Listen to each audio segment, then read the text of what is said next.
Lorsque l'enfance refuse de mourir, elle finit par devenir monstrueuse. Peter Pan, Neverland, Nightmare détournent ainsi un mythe universel pour en faire une fable horrifique, sanglante, profondément dérangeante. Après ma vidéo, vous ne verrez plus comme avant l'histoire de Peter Pan.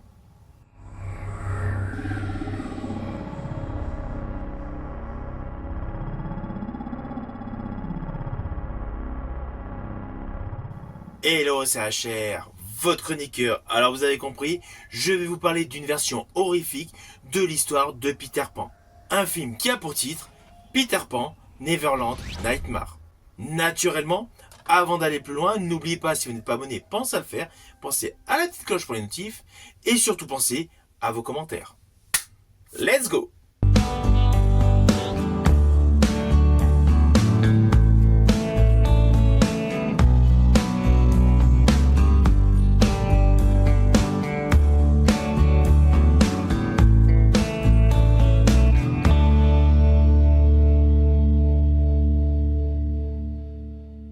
Alors tout d'abord, fiche technique de ce film. Il a pour titre Peter Pan Nightmare. Il est réalisé par Scott Chambers. C'est un petit film, il dure un peu moins d'1 h 30. C'est une coproduction américaine et anglaise, classée dans le registre de l'épouvante, de l'horreur et du thriller, avec l'histoire suivante.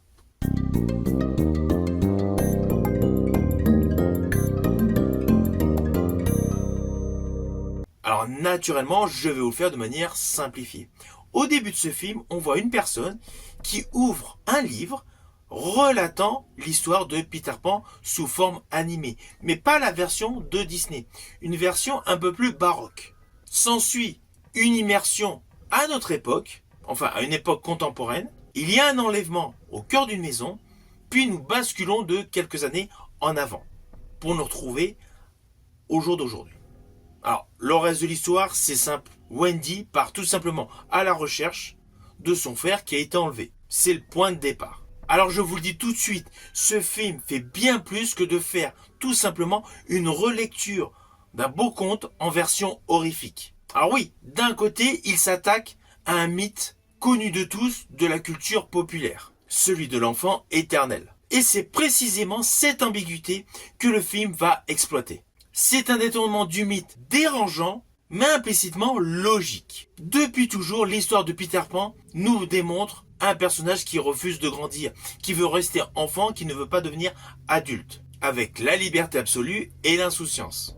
Mais au final, vu sous un prisme adulte, ce refus devient tout simplement inquiétant, presque pathologique. Et justement, ce film, Neverland Nightmare, exploite pleinement cette notion et pousse bien évidemment l'idée jusqu'au bout. Je vous le dis tout de suite, Peter Pan dans ce film n'est pas un héros, c'est un psychopathe, un tueur, un assassin. Il est incapable d'évoluer, il est totalement prisonnier de son obsession, le refus de grandir. Alors ne pensez pas comme pléthore de films de psychopathes où on essaye de trouver une origin story avec des raisons qui ont pu pousser l'individu à devenir psychopathe.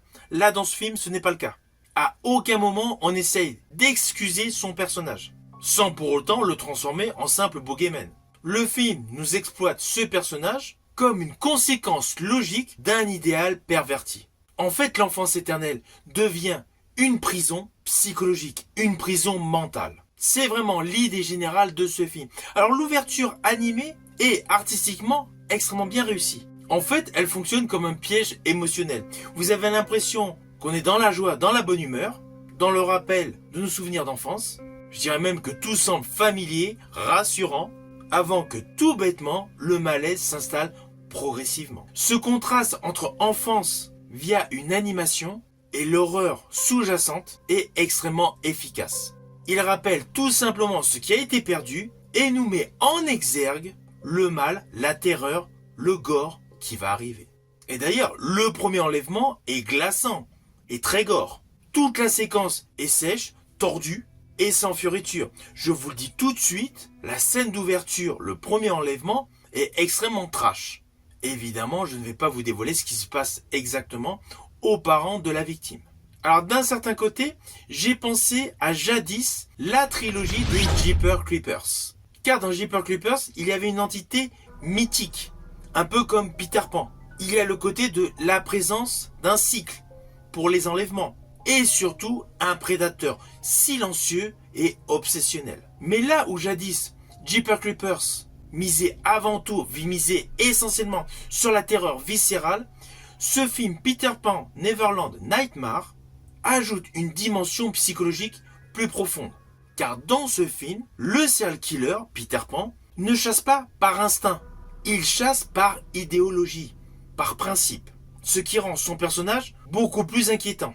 On veut même vous faire croire dans le film qu'il a l'impression qu'il agit pour le bien des enfants. Ce qui rend la notion extrêmement dérangeante. Ainsi, dans ce film, il y a pas mal de scènes horrifiques qui baignent dans le gore, mais qui parallèlement vous glacent le sang. Car tout le fond de l'histoire est faisable, est plausible. On peut très bien tomber sur un dérangé qui se prend pour Peter Pan et qui du coup fait les mêmes massacres. Alors oui, dans les films de ce genre, il y a pas mal de massacres qui sont prévisibles. C'est le cas exactement dans celui-ci. Je pense à un moment dans le film, il y a un bus qui s'arrête, le chauffeur descend, il y a les enfants dans le bus, et Peter Pan, l'assassin, donc est devant, on se doute qu'il va tuer le chauffeur. Mais parallèlement, il y a certaines séquences horrifiques, on ne s'y attend pas. Je pense à une scène particulièrement bien maîtrisée dans une boutique. C'est une boutique de farce et attrape, là on ne s'attend pas du tout à ce qui va se dérouler. Quant au côté gore, il se développe au fur et à mesure qu'on avance dans le film. Au début, il y a un côté trash, glaçant, avec un peu de gore, mais plus on avance dans le film, plus le film devient totalement gore. Le final est extrêmement gore. Avec, oui, et également, alors léger petit spoil, mais toujours sur le côté visuel, pas scénaristique, le fameux crochet du capitaine Crochet. J'ai aimé ce petit clin d'œil vers le final. Mais bon, ne vous attendez pas à un film qui a à peine détourné le conte de Peter Pan. Là, Peter Pan, dans ce film, est devenu un véritable slasher. Et ce qui fait que ce film est beaucoup plus dérangeant que d'autres adaptations de Walt Disney en version horrifique, c'est que celui-ci est totalement plausible. Je vous ai parlé il y a quelques semaines du film Bambi, qui est sur le fond totalement impossible, un cerf avec des produits chimiques, l'adaptation horrifique du personnage de Popeye, il y a tout un côté de légende urbaine qui en faisait quand même un film impossible, bon divertissement horrifique pour les aficionados du genre, mais dans la faisabilité impossible. Là, ce film Peter Pan Neverland Nightmare, en fait, est plausible. C'est ce qui dérange justement avec ce film. C'est la faisabilité. Le fait d'avoir détourné ce conte en version slasher le rend crédible. Et cela donne, selon moi, une plus-value scénaristique. De ce fait, on est en totale immersion, on croit pleinement à ce méchant. Et ne vous attendez surtout pas à un happy end. Tous les films adaptés de Walt Disney en version horrifique sont loin d'aller vers des happy end. Celui-ci ne déroge pas à la règle. De ce fait, je tiens tout de même à appuyer dessus. De toutes les adaptations version horrifique des Walt Disney, celui-ci est le plus trash et le plus gore. Et surtout, le plus plausible. Je rajouterai, ce qui rajoute de la véracité à ce film, c'est tout simplement la cohérence des séquences des scènes. Les teintes sont froides, le côté gore est maîtrisé. On n'est pas à la Terrifier, où on sait que c'est totalement impossible. Là, le côté gore est faisable. Il est dangereusement proche de la réalité. À cela s'ajoutent certains décors nocturnes et l'utilisation assez fréquente des hors-champs qui renforcent de l'oppression. Et attendez-vous à beaucoup de zoom. La caméra est très proche des victimes, des protagonistes. On est vraiment dans de l'horreur tangible. Pourquoi ? On est proche de tout ce qui se passe. Ainsi, cela en fait un film de slasher extrêmement réaliste.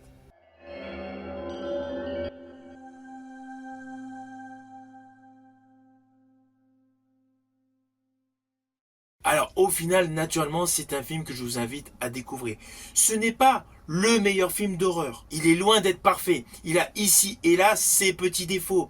Des petits éléments prévisibles, des petits côtés, on se dit mais pourquoi ils ont fait ça ? Mais c'est un film sincère. C'est un film réfléchi qui veut faire à tout prix effacer vos rêves d'enfance. Car le mythe de Peter Pan est totalement détourné vers un slasher movie.